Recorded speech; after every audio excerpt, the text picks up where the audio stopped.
ABS-CBN Sports proudly presents the Adamson Lady Falcons, Founded off that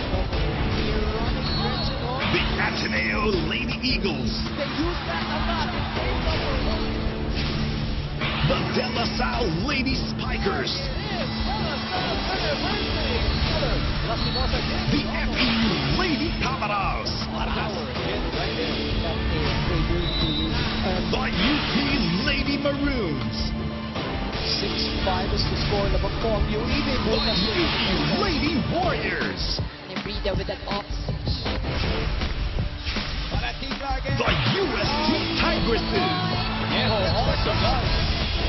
the NU Lady Bulldogs. This is the UAAP Season 75 Women's Volleyball Tournament.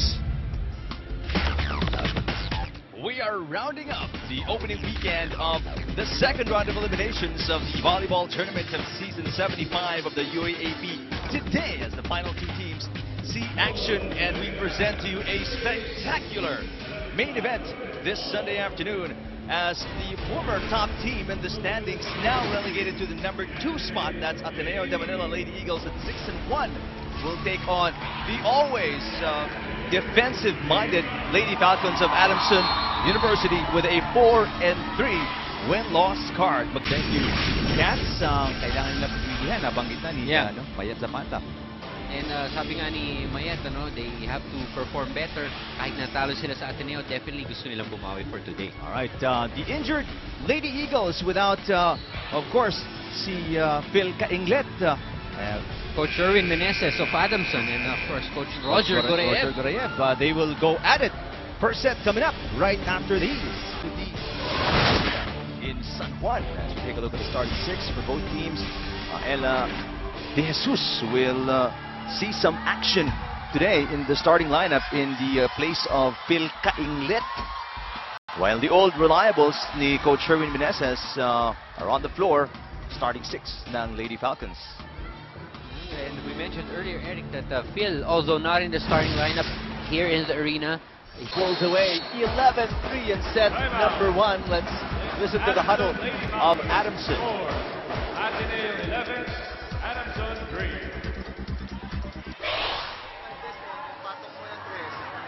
Harap mo, yung open mo siya. Isa-isa lang, isa-isa yan. Receive muna natin para tayo makakapalo, hindi tayo nag-receive.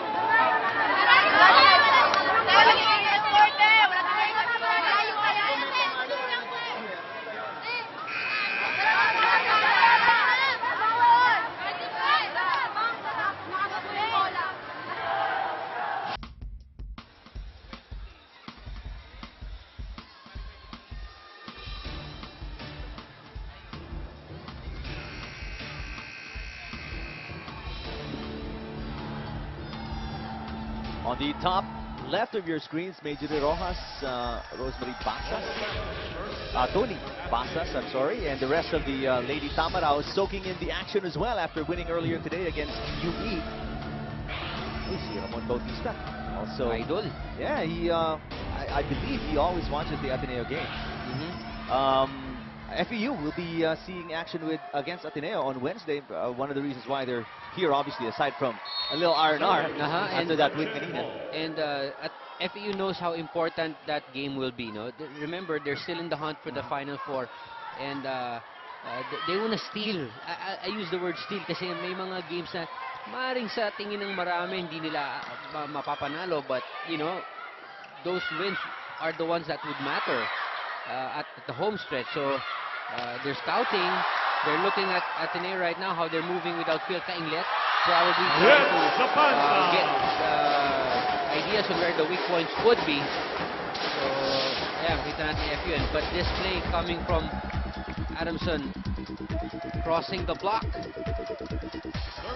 That was Mayet Zapata of Adamson. But remember, Eric, that play was set up because of good defense by Adamson. Sabi ko nga, basta maganda depensa ng Adamson, the offense just follows. This one is outside. Ella De Jesus.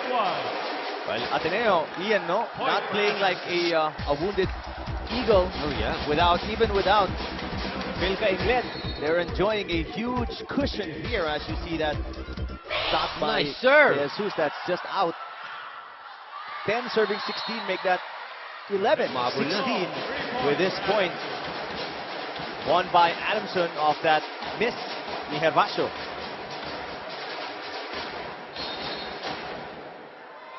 When you've got a defense like the way Adamson plays defense, there's always a chance for you to get back into the game. Kahit na malamangan ka pa ng 8, because of the way you play, you can prevent opponents from scoring, and that's what they've been doing. Let's listen to Ateneo. Basta tinaasan ka, pag tinaasa yun, papaluin mo. Tingnan mo yung level ng bola sa net. Yan hindi po pwedeng gano'n. Ang bagal ng play natin eh. Napakabagal. Naghihintay siya na iset mo yung bola. So nauna yung bola sa taas. So pagtalo niya, papaluin niya. Siyempre yung bola, bumababa yan. Ha? Magkombinasyon kayo, kailangan mabilis yung atake ninyo. Hindi po pwedeng mababagal yan. Coach Gorayev obviously wants to speed things up here because the slower the pace is, that's to the favor of Adamson. Yeah. The kind of defensive, schemes that they put on the floor. All right, so much faster pace is what Coach Roger has instructed to the Lady Eagles. Pero poor reception, a big problem right now for Ateneo. They're not able to set up anything. Soriano, quick tip! Ganda. By Soriano. Perfect set from Makasuno. Big quick play for Soriano. Yan yung gusto ni Coach Roger actually for Ateneo eh. Yung mabibilis na play na gano'n. Pero mukhang Adamson na nakinig sa timeout. Sino ba yun? Mali yung pinuntahan yata na. Mali yung audio na. Huddle. Ano yun ah? Hervasio. Again, red. Ooh, nagkaagawan lang. Ateneo down by 1. Good reception by Zapanta. Pineda. The dump by Guevara. Another 2-point lead by Adamson. Pineda starting it off with a good cross-court hit. The dig was there, but it went over, and Guevara, to her credit, was ready for that gimme. Ayun o, walang sumabay. Big hole in the middle.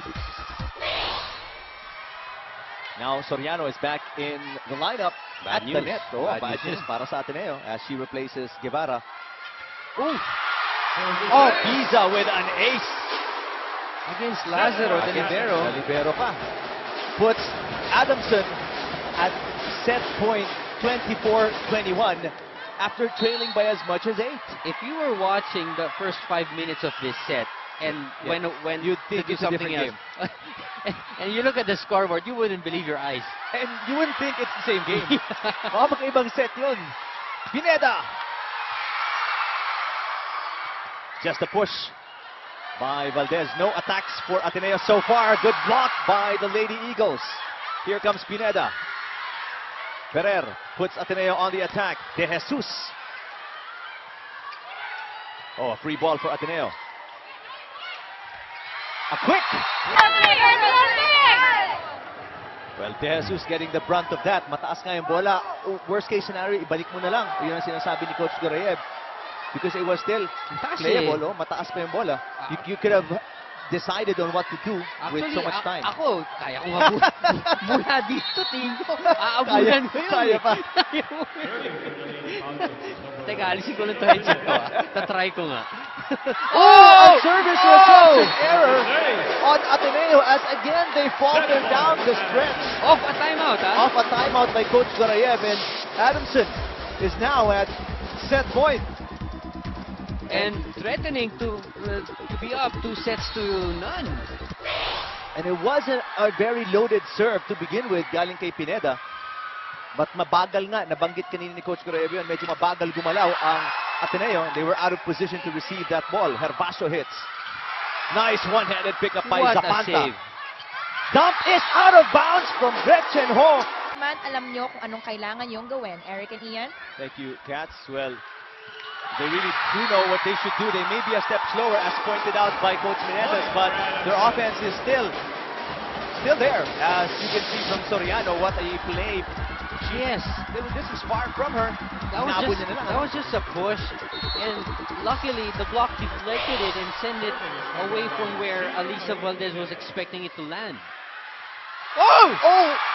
Valdez Outside! with a huge error on the reception. I say huge because that sets up Adamson with 4 match points. Even Pineda was well aware that it was on its way out. That's why she was shocked that Valdez still went for it. All the Adamson fans on the edge of their seats dito sa arena. That's out of bounds! And what a stunning turn of events! My partner can only come up with wow because obviously nobody from the Ateneo side, their fans, the coaching staff ever expected after a 6-0 run in the UAAP, only losing to LaSalle. Yes. They suffer their second straight defeat in the hands of a team that put them through 5 sets in the first meeting. And back-to-back losses, you know what? Really painful for Ateneo. And it's so hard to let go of a match because you lost it because of your errors. So, well, that's how it's played. And congratulations to Adamson for the serving win.